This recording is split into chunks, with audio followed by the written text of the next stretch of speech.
Hello everybody, welcome back to more Art of War, Hell Hath No Fury. I've got two small chapters for you today, which I think should probably be one chapter. I think it was originally one chapter and I split them up for some reason. I'm not sure why now. But yeah, we are back with Olivia and we are up to chapter 15, so we're going to jump straight in.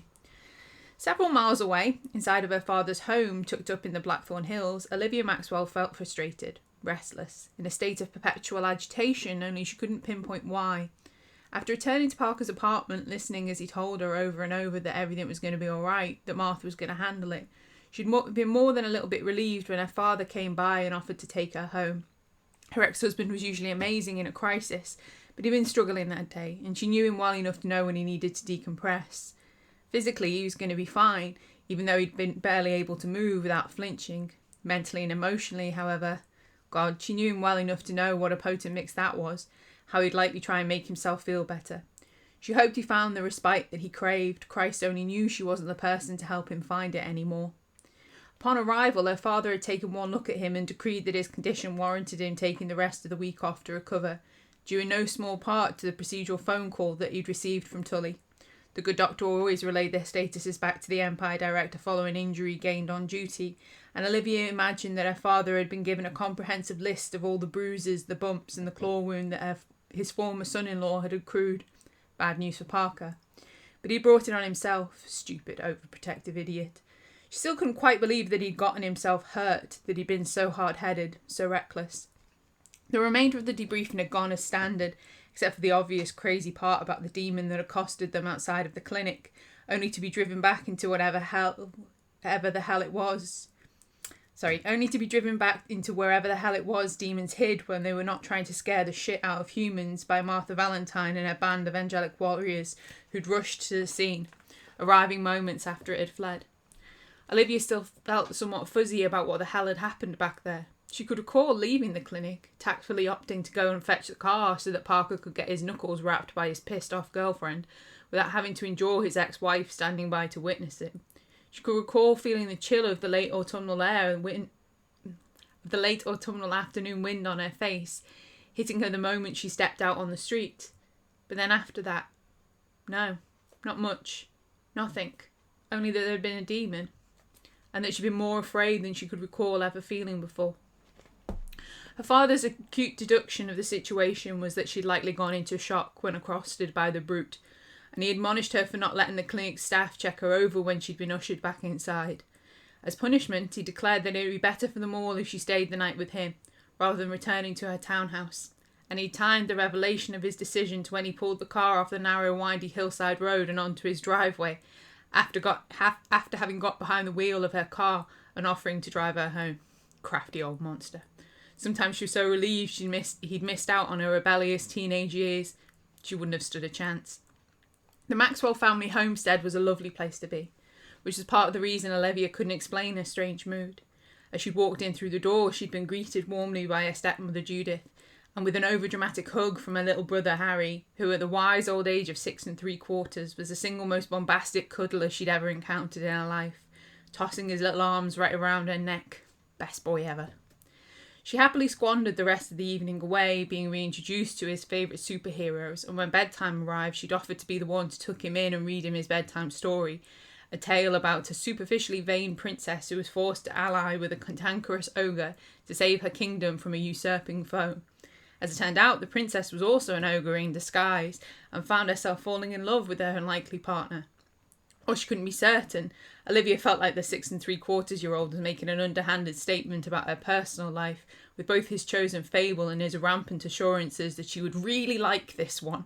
Fiona's just like you, Libya. But she would never hold that against him. He'd always viewed her as a heroine. After Harry had fallen asleep, she curled up on the sofa in her father's lounge, watching an old political sitcom with him, enjoying how much the back and forth between the two main characters consistently made him chuckle to himself, like he was in on all of the jokes. It was sedate, a normal way to come down from all that had happened, and she both appreciated and loved her dad all the more for making her spend time with her family. A much needed reminder of why she did the things that she did, of who and what she was fighting for. That had been hours ago, though, and she'd long since retired to one of the guest bedrooms. She had undressed, climbed into the plush double bed and managed to get some sleep, The restful feeling had stubbornly refused to last. She'd woken in the middle of the night, a gnawing feeling clutching at her belly and a feeling of edginess that she couldn't shake. She tossed and turned and in the hope of ignoring it and falling back asleep. But that hadn't happened. She wanted to do something, only it took her mind far too much time to be able to focus on what that might be. Go to Empire. Go back to work. It was her shift, after all. She was meant to be on duty, not hiding away in her daddy's house like a scared little girl. It was an internal battle that raged inside of her for at least an hour and a half. In the end, she relented, clambering back out of bed. She slipped back into her clothes and exited the bedroom, being careful not to make any noise as she crept down the hall like a wayward teenager, sneaking out of the house at night to go drink alcohol or kiss boys that she knew her parents would disapprove of. Some things never actually changed. Downstairs, she nipped into her father's study to leave him a note, telling him not to worry, and that she'd see him when he arrived at the office in the morning, and then headed through the extensive kitchen and into the four-car garage, where they had stored her Empire emblazoned Howdy. Climbing in behind the wheel of the vehicle, Olivia opened the garage door and proceeded to drive out onto the long, winding driveway. There, she sat for a moment, a curious feeling washing over her like she was being watched. Not liking the sensation, she reached a hand into her glove compartment, deftly rummaged around and plucked out a small velvet bag that had been filled to the brim with sage leaves and charms that she'd painstakingly crafted with her own hands and blessed with her magic.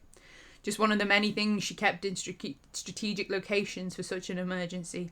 You never know when you might need to drop off the radar, and Olivia felt like she wanted to be alone, to be unseen. Cradling the charm bag in her palm, she softly muttered the words of an incantation she knew by heart, because she'd used it many times before and she'd never forget it.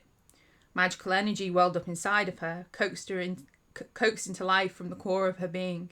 It took the form of a shimmering golden bubble, and she encouraged it to expand outwards until it engulfed her vehicle, cloaking her from whatever hell monster could be watching her from those creepy infested hills. No thanks. She wasn't there to be ogled. With a small smile of satisfaction, she tossed the charm bag onto the seat beside her, and drove. Feeling freer and more liberated than she had in some time. She was doing the right thing. She knew it, somewhere deep inside. As nobody was manning the office, the Empire building stood empty, in darkness when she eased her car onto the wide square driveway, noting that while she'd been tending to Harry, her father must have gotten Judith to run him back to Marytown to pick up his car. Shaking her head, she again marvelled at the man's little foibles. He was prepared for anything, and in the rare cases when he was taken by surprise, he always had a backup plan to bring him back to readiness. An enviable trait when you weren't the person that he'd just outsmarted. Sometimes Olivia wondered where she got her tenacity from. Other times she concluded, as she retrieved her magically infused charms off the passenger seat, she had always been a Maxwell. Without another thought, she stepped out of her car and out from under the cloaking spell, which she encouraged to withdraw from the vehicle. Without another thought, she stepped out of her car and out from under the cloaking spell, which she encouraged to withdraw from the vehicle it had deftly been hiding. There was no need to waste magical energy if it would simply sit there on the driveway until lunchtime when her shift was officially over and she could go home, to her own house. The charm bag in her hand absorbed some of the magic back into it, like a supernatural sponge, but it would need restocking, a fresh blessing laid upon it before she was ever able to use it again, so she kept hold of it to take indoors with her, add it to all of the others.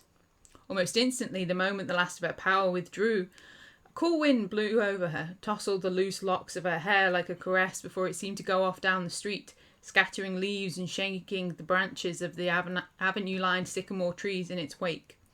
While she shivered at the chill of it, Olivia wasn't afraid.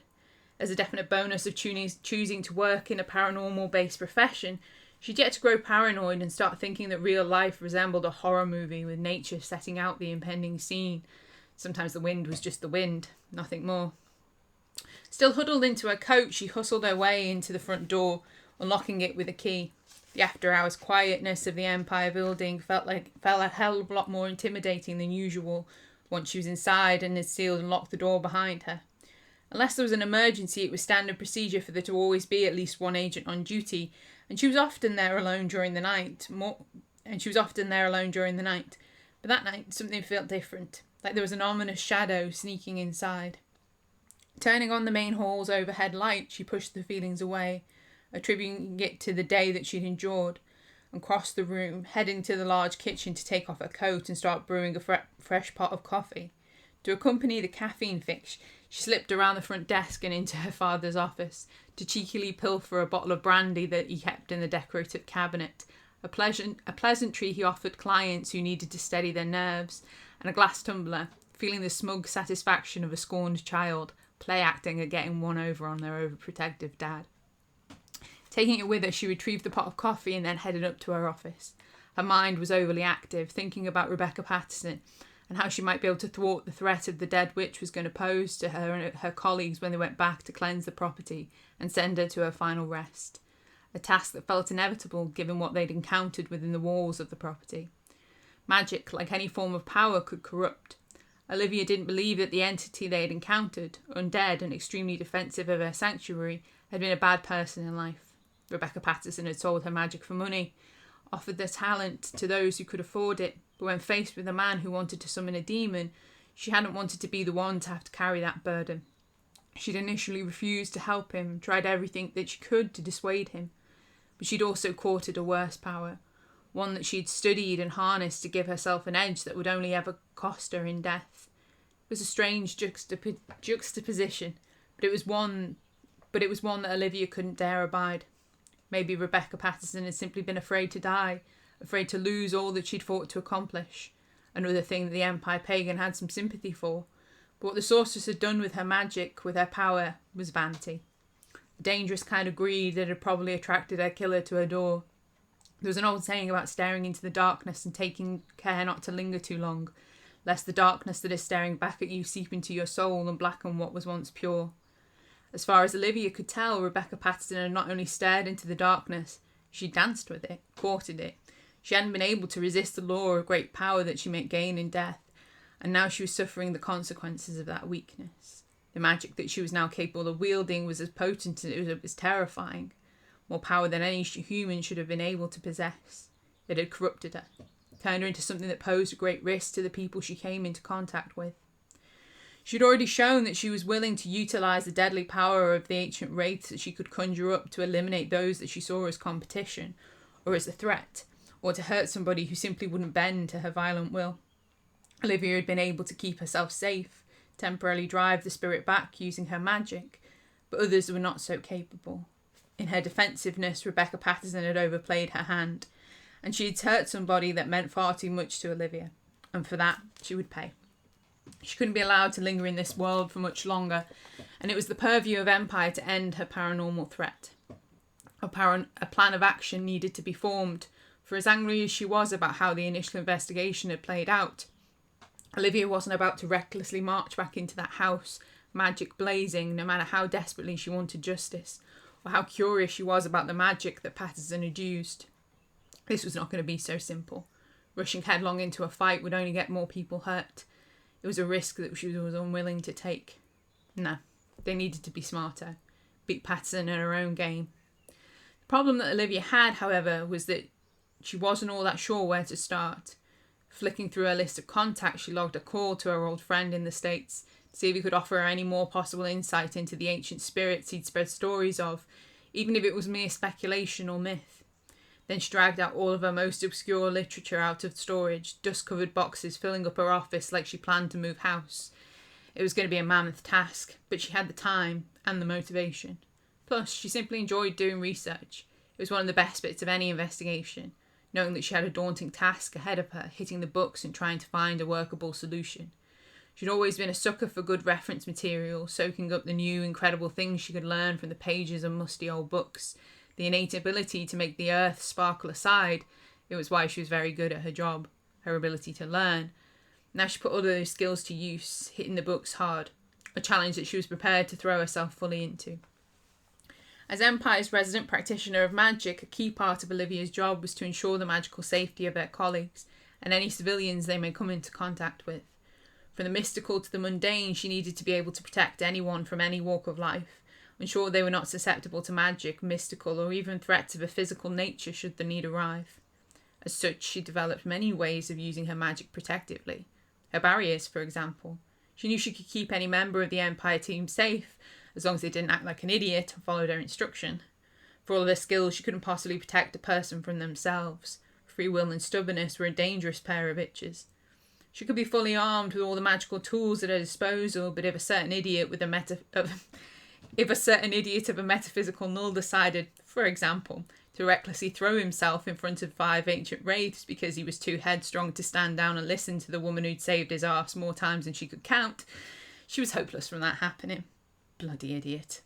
Olivia still couldn't believe that Parker had been so stupid, but she knew she couldn't keep focusing on it. Empire was more than simply one man. She needed to know that the whole team was magically secure. For example, Joe Walsh was a powerful mystic, but he also had magic, and he didn't tend to ever ask her for help when it came to it, which was fine. Olivia wasn't too proud to let him handle his own business, but she'd still experimented with protection spells that would work with his unique metaphysical physiology, should he ever require some magical backup. She could keep him safe if she needed to, if he permitted her to.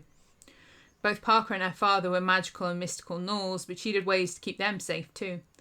It simply required a little bit of thinking outside of the box, adapting her spells to the physicality of their essences instead of using anything mystical or magical.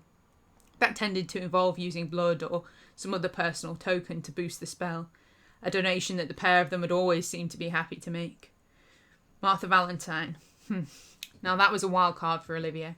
She'd done a tiny bit of research on her father's angelic allies and had been able to make the female Nephilim a token, an amulet that she could wear on a necklace on her person. When they summoned a demon together, it had done what Olivia had intended for it to do, keeping her safe from physical harm, but Rebecca Patterson had still been able to knock the empath around a fair bit, hurt her more than Olivia suspected she wanted to show to others.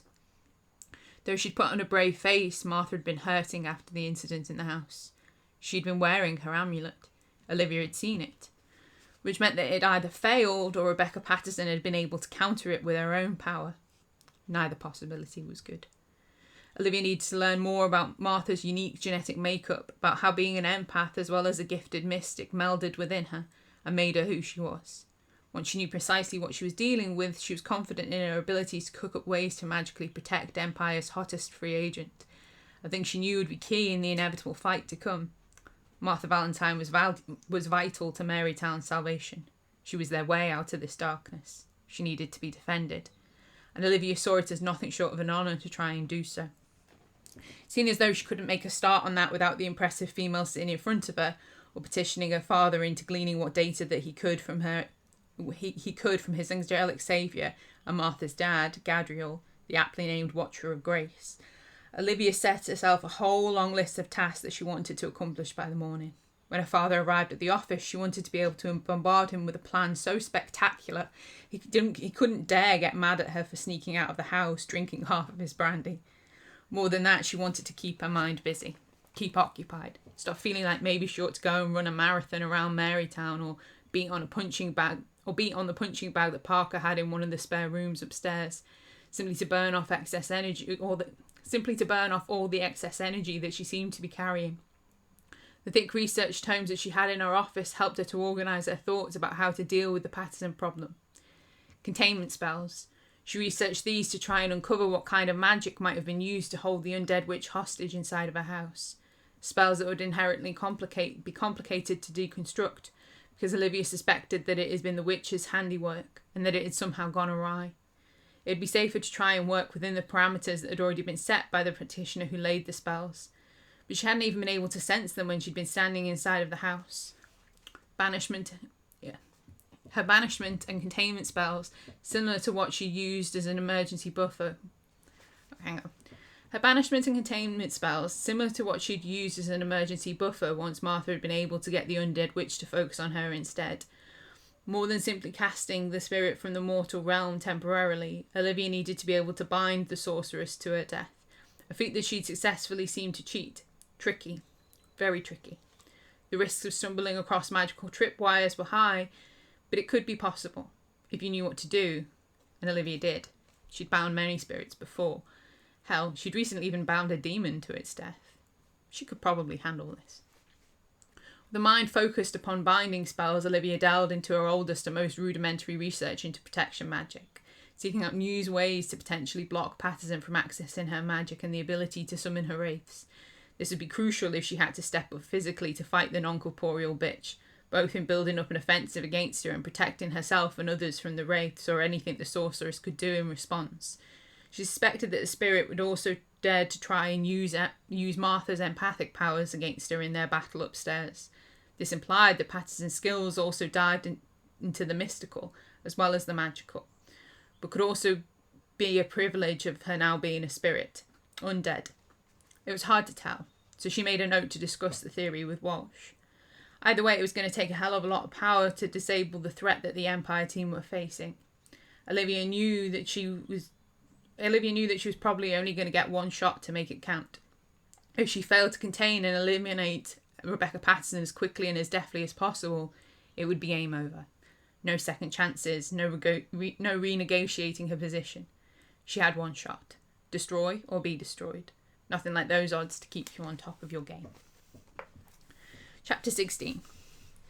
It was about 5 a.m. when Olivia's thermal pot of coffee finally ran out, a testament to how little she'd supped while elbow deep in boxes and books. Normally she was on her second, contemplating making a third by that time of the morning, but the high stakes had kept her motivated and the restlessness within her had kept her going strong.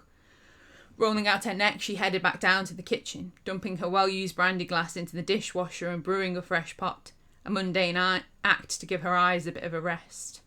Picking up the charm bag she'd left on the counter, she leant against the edge and tossed it back and forth between her hands, just to have something to physically distract her mind, which had yet to stop whirring.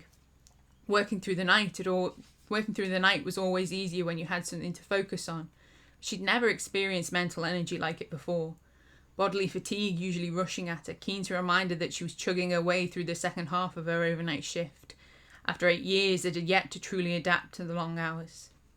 As such, she felt thankful when the buzzer, relayed through every phone in the entire building, loudly chimed its way into her thoughts, though it made her leap in her skin, glimpse a view of the afterlife, decide that it wasn't for her, and then in turn slam dunk into her body, all within a split second, because it was a jarring contrast to the silence, not a surprise.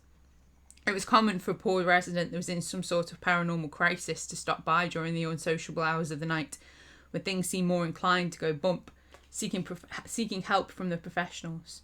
Whoever it was, Olivia wouldn't hold it against them. Crossing the kitchen, she reached the nearest handset and picked it up, clearing her throat to offer a greeting. Marytown Paranormal Investigation Agency. How may I help? There was nothing but silence on the other end, an anomaly which saw her repeat the greeting and then again wait for a response, because sometimes people got nervous when they plucked up the courage to seek paranormal assistance and didn't always know what they wanted to say when the first opportunity was presented to them. Doubts crept in, doubts and nerves. Still, there was no response. Groaning, Olivia hooked the handset back up onto the receiver and headed out into the main hall to investigate. It was probably a bunch of kids playing early morning knock and run on the building that had the spooky name, so that they could then high five each other and have a jolly good laugh at the on-duty paranormal investigator's expense. Reaching the door, she checked the small video screen on the security panel, rolling her eyes to discover that there was nobody waiting outside. Horrid little brats. Excuse me a moment.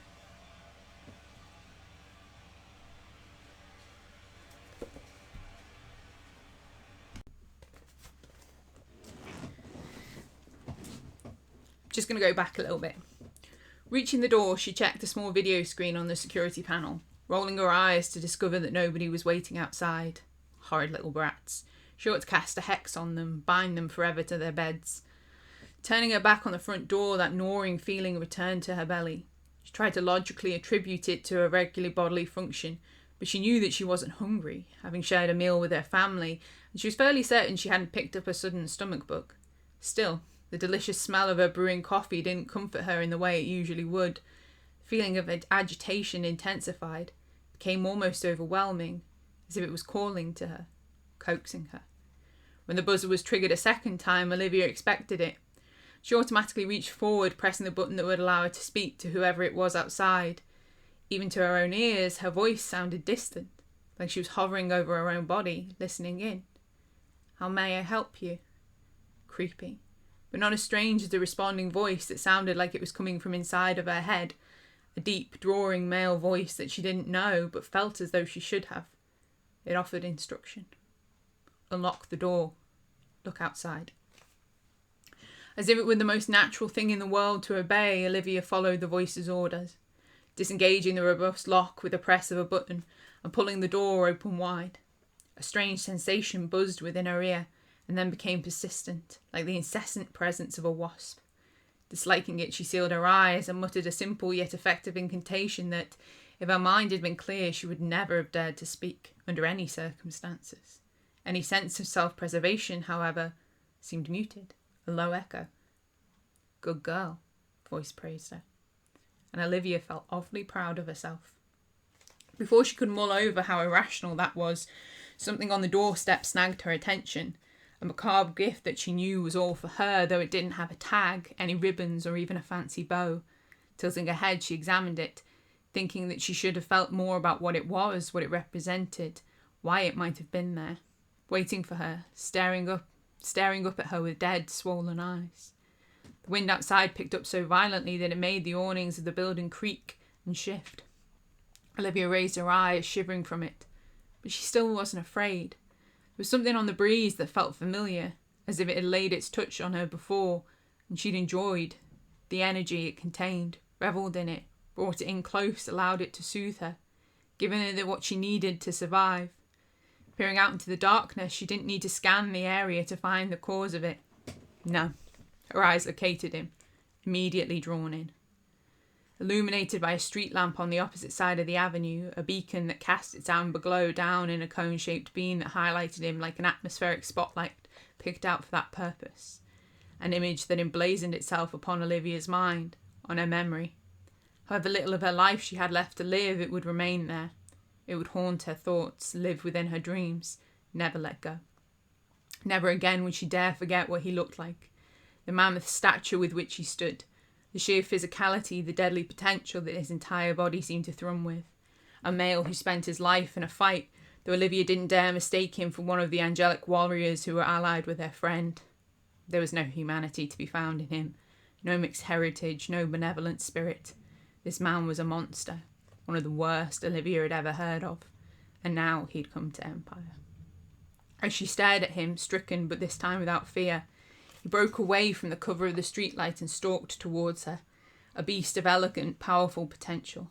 Eyes locked on, body primed to take her down, brutally hard and probably twice as fast. Olivia knew he could do things to her that would make the vicious, vindictive bitch like Rebecca Patterson seem like a prankster, playing dress-up with a bedsheet, while she stood there and let it happen. Let him take her head, let him take anything he wanted. The monster strode effortlessly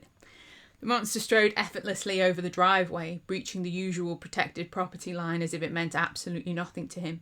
Another cold wind rolled in Olivia's direction, over her entire body, which inwardly shivered in a way that made her gasp, because it was pure recognition, and it shocked her.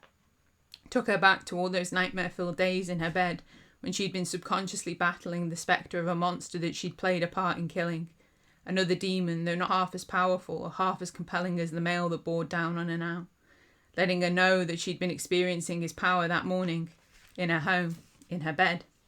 She'd embraced it, evoked it to soothe her nightmares, and now the power would be turned against her, used to destroy her. The inclination to scream got lost somewhere between her mind and her lips. Olivia didn't know why, but she still felt no fear. She ought to have been terrified, should have slammed the door shut, tucked herself up into a protective little ball somewhere and prayed for survival, not stood there all but buzzing from the same itchy feet that had seen her trotting around the globe, chasing things that might have held meaning had she been given them the chance to matter, chasing passions that might have sustained her had she given them the chance to try. The hold of those hostility-filled eyes, darkening with malice, locked with hers, was going to be her downfall, her utter ruination. Yet still, she didn't move, could not flee. She wouldn't fight it, wouldn't stop what was about to happen. An absurdity. She might not have the abilities of the female warrior that she'd come to equally admire and envy, but she was a survivor, a fighter in her own right. Always had been. She didn't stand there agog while her nightmares took form and walked up at her, like a lover she'd invited for a tryst. She didn't assent as her executioner struck her down, painted the walls of Empire with her blood. Like a master she obeyed. Olivia didn't understand her compliance, her mind, just then. All she knew were those eyes, that cold wind, the hard pounding of her pulse and the bittersweet notion that she should have seen this coming. Because she had done this. She had made this happen. She'd summoned a demon, lured it into a trap. She'd used her magic to call forth a monster into the mortal realm, offered herself to that monster like a prize to be claimed, denied it that prize, cheated it out of what she'd offered. She'd let a Nephilim hack the demon's head off with a consecrated magical sword, a weapon that she'd provided, a death that she had bound. Her crimes were staggering. The evidence against her damning. Her lack of remorse was obscene. Another conceited human that deserved to be taught a lesson. The demon of wrath prided himself on being an excellent teacher, and now he had her, all alone, exactly where he wanted her. I don't think I'm going to say anything more about that. Come back tomorrow.